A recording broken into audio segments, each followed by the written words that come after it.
মুসা আলাইহিস সালাম আল্লাহর একবার প্রশ্ন করলেন, ইয়া রাব আল্লিমনি দুআআন আদউ বিহি, আপনি আমার এমন একটা জিকির শিক্ষা দেন যে জিকির দিয়ে আমি শুধু আপনার জিকির করব, কেউ এই জিকির করতে পারবে না।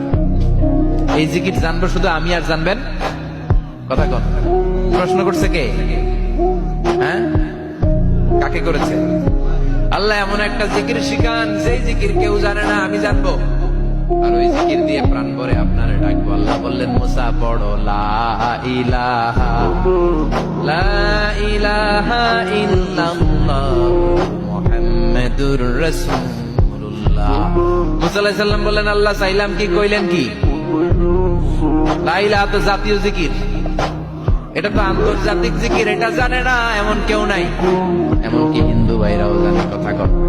আল্লাহ আমি তো চাইছিলাম এক্সক্লুসিভ, আমার জন্য স্পেশাল, এর চেয়ে সুন্দর আর কেউ